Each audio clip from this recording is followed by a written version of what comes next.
Yes, Kenya. Tamu sana, tamu sana, tamu sana. Earlier today, Francis Atwoli made some remarks about Supreme Court ruling, remarks that are still generating a lot of heated political debate.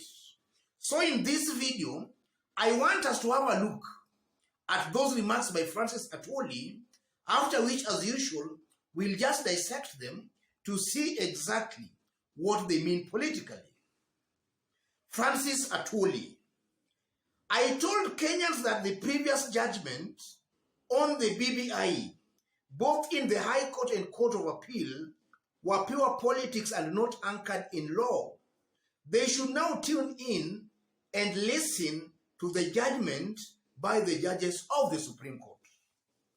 Those are remarks by Francis Atwoli earlier today, and those remarks are still generating a lot of heated political debate. So let's have a look at the ruling by the Supreme Court and see exactly what it means. From that table there on your screen, you can see that there were 7 issues to be tackled, or rather to be ruled on, by the Supreme Court. And the red, you can see the red ones, actually, the red tables, or rather the red ones represent proponents of BBI. The green one presents critics of BBI, in this case, William Ruto and his team. Out of the 7 issues, you can see clearly that the proponents of BBI actually had their way by the Supreme Court actually just agreeing with them and disagreeing with the lower courts.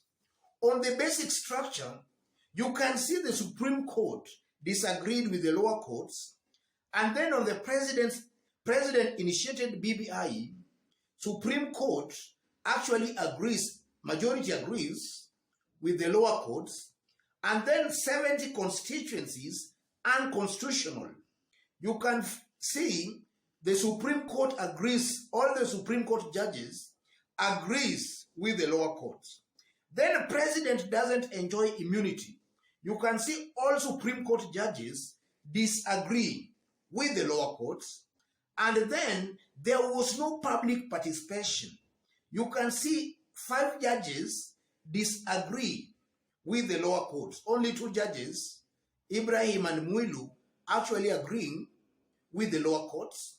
So that's a win for proponents of BBI. And then no in quorum IBC.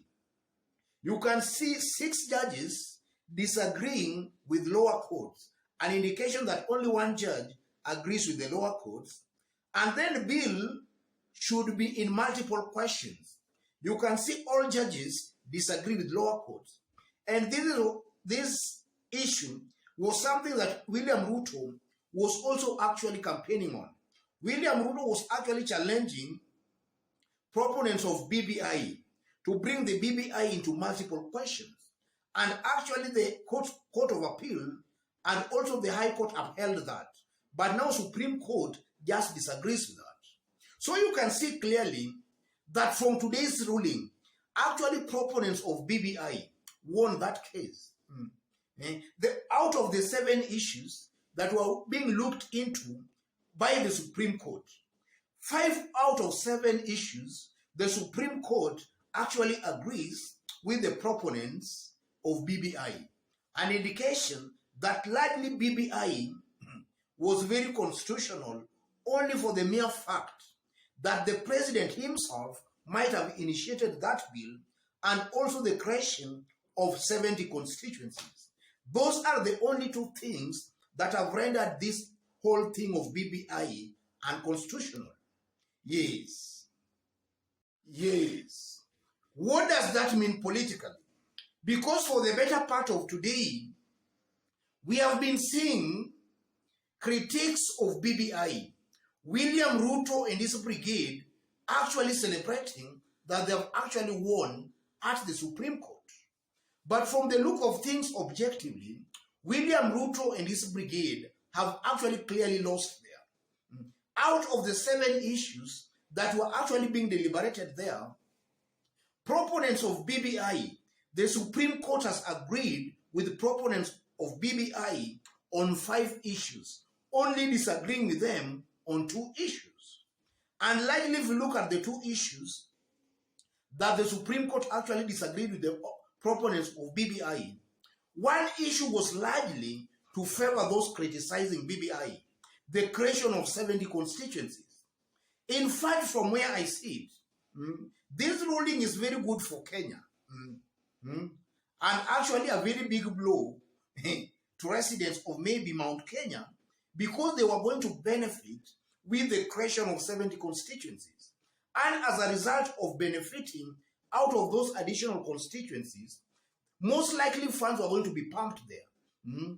A lot of funds were going to be pumped in that area through maybe CDF or such kind of funds. So this is a good ruling for Kenya and a very bad ruling for those celebrating.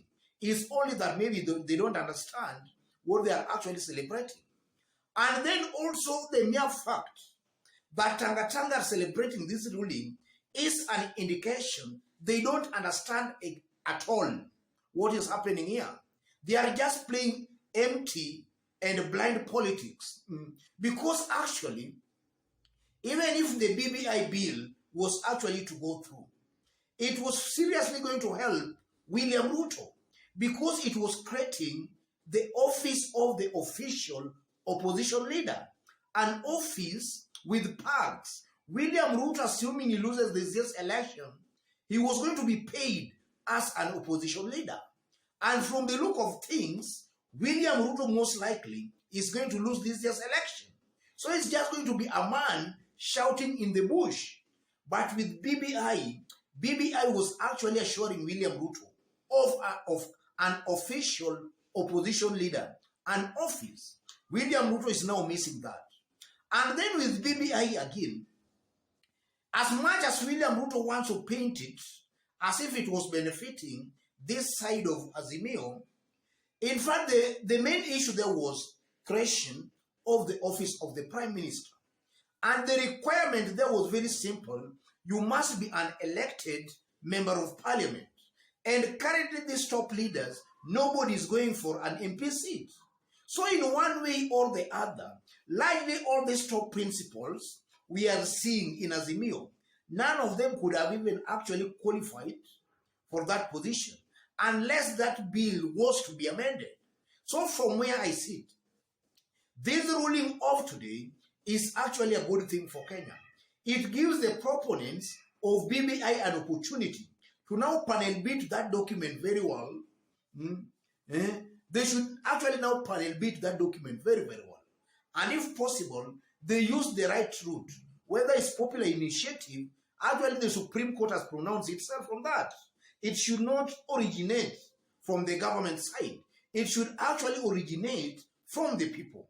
And as it originates from the people, let the people bring some good office of a prime minister, an office that will allow top leaders there actually to decongest the presidency, or rather to share power. That's actually what Kenyans wanted with the Bomas draft. Kenyans wanted power to be devolved at the top. Kenyans never wanted an all-powerful president.